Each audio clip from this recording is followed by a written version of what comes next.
Now, if the hamstring is tight against the bottom of the pelvis, then guess what? The pelvis can't move. And if fear causes this to tighten up, then you kind of walk like this. And we all know that guy who walks like this. We all seen that guy, right?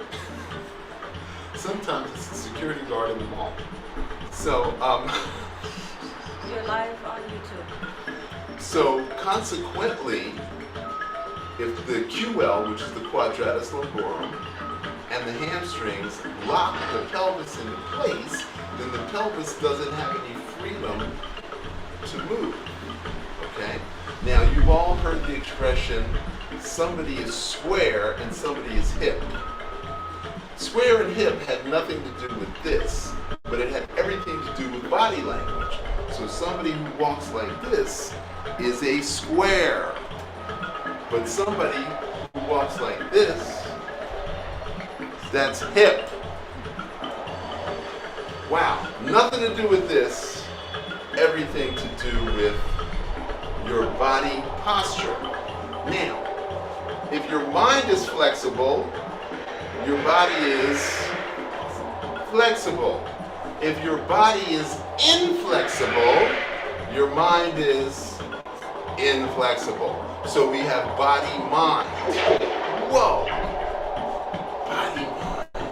Flexibility, inflexibility. Now, the next thing is the chi field, the heart and the lungs. Now, the heart is nested between the two lungs. The two lungs purify the blood that comes out of the heart. The lungs cannot exist without the heart. The heart cannot exist without the lung. Why are they two separate organs? Why not one system? Okay? So we call it Qi, because the air that becomes purified into oxygen that becomes ATP, or cellular respiration through the mitochondria, is the thing that innervates and permeates the entire body. Okay? So now we've got the chi field, which includes the diaphragm, the heart, the lungs, and the vocal cords. The only way for you to make a sound is to breathe out, which requires the diaphragm. And that air then vibrates against the vocal cords. Now I can talk from my diaphragm. I can talk in my chest, I can talk in my throat, or I can talk in my nose. So I have the ability to send the air up, or I can send it down. So you will learn how to modulate your breath sound and your vocal sounds when you strengthen your diaphragm. Now, the number one Qigong exercise to strengthen your diaphragm is called the breath of fire. So you're going to take a deep breath in, and then you're going to breathe out forcefully through your nose. So it's going to sound like this.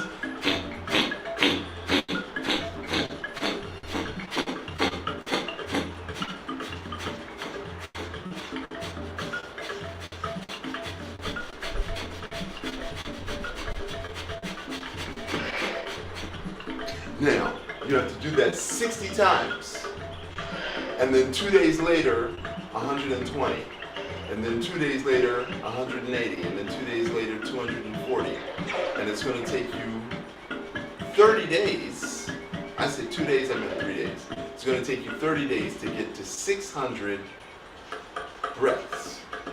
And the breath of fire is going to strengthen the diaphragm, which regulates your blood pressure and your heart rate and the oxygen saturated in your blood.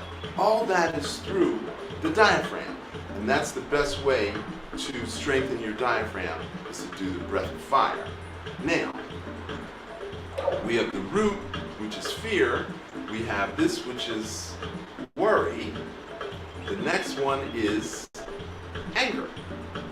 So by doing the breath of fire, we reduce anger.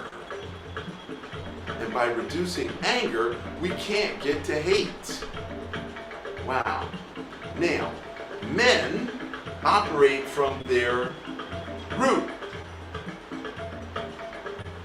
Women operate from their heart. So consequently, there's often miscommunication between men and women. So what's the block? The solar plexus. So how can we get women to go down? Is through strengthening the diaphragm. How can we get men to go up? Strengthening the diaphragm. Okay? Who would have thought that breath work would improve your personal communication? Qigong, it will save your life and your relationship. Okay? Now, when we get to the Shin is the endocrine system and the nervous system. So we have the neuroendocrine, and then we have the musculoskeletal, because as the pituitary and the pineal create and secrete all of the hormones in the body, they activate the bone marrow. So we have the brain connected to the bone marrow, which is connected to the uterus. Okay, bear with me.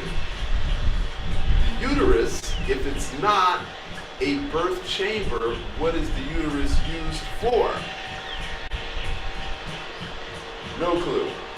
Every woman on the planet has a uterus, and they don't know what it's for. Because you're born with all the eggs you're ever going to have. But what is the function of the uterus if you're not pregnant? Because it's pretty big. It's in there. It's in there. It's part of the reproductive system. You got 2 ovaries, 2 fallopian tubes, then you have the uterus, which is the birth chamber, and then you have the birth canal that we make up some fancy VJ word. Okay, it's all one system which is modulated by the pituitary. So why are we focusing on the ovaries and not the uterus? So when we did this exercise with the anal sphincter and the abdominal going in and out, we were exercising our uterus, or you were exercising your uterus. Now, they discovered accidentally. What is the function of the uterus? You didn't answer the question. I did. What is it? What is in here? We just said this was the emotion of worry. I worried about my kids. I worry about my man coming home at night. I'm worried I'm not having enough food. I'm worried my daughter won't marry well. I'm worried my son won't come home at night. This is the modulation for worry. Your uterus is your damaged by your worry. Your uterus is damaged by your worrying, your constant complaining. This isn't right, that isn't right, oh my God, oh my God, oh my God. All that affects your uterus. And the way to strengthen the uterus, I just showed you. So, brain, bone marrow, uterus are all connected, okay? So the neuroendocrine system and the musculoskeletal system both require the function of the bone marrow. But in the Chinese system, marrow includes the brain and the uterus and not just the bone marrow. Yes? So if you're not childbearing age anymore, the uterus still has that function. This uterus still has that function, absolutely, because you have grandchildren. And you have grown daughters that got divorced.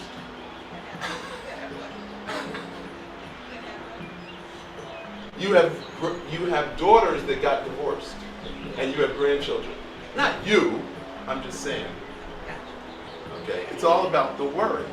Okay, so they discovered just 5 years ago that the uterus accumulates fat and toxins, which affect the ability of the uterus to function at its highest good. The United States right now is experiencing the highest infertility rate ever. And we're a young country, we're only 220 years old.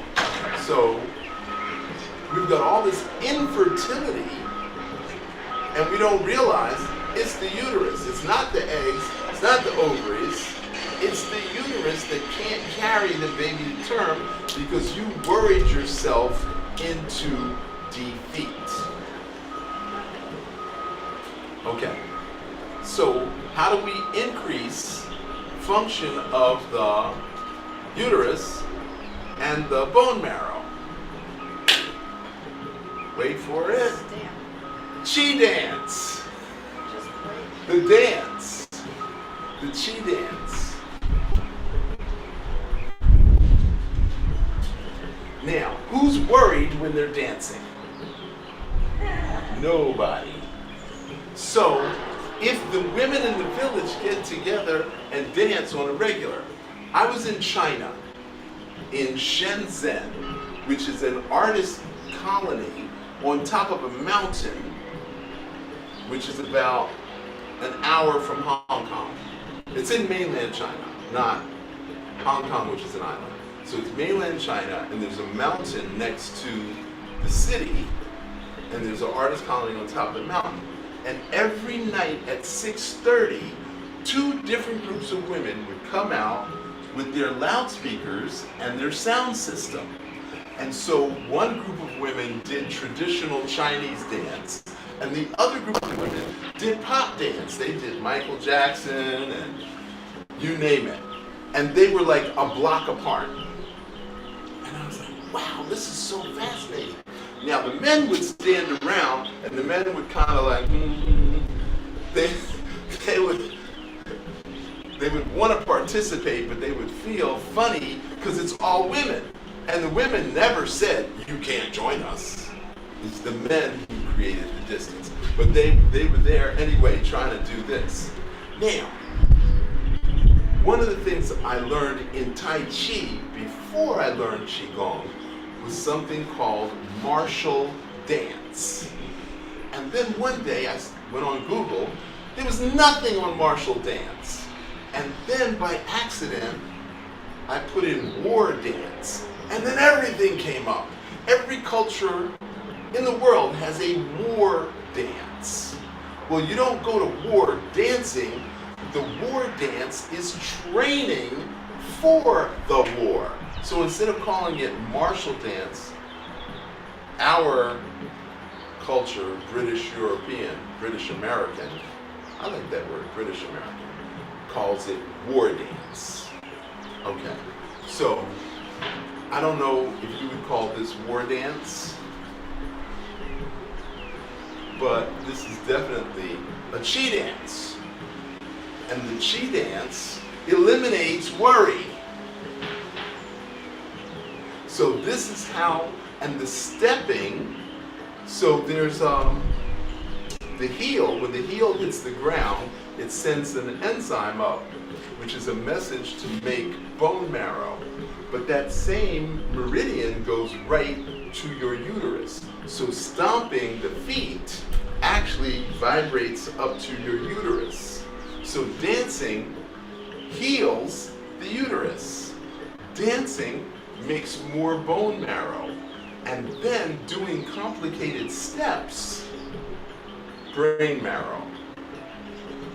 Okay?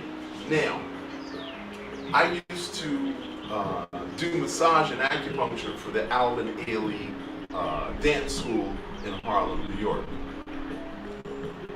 And they would spend 6 months to learn and practice a dance that took 6 minutes.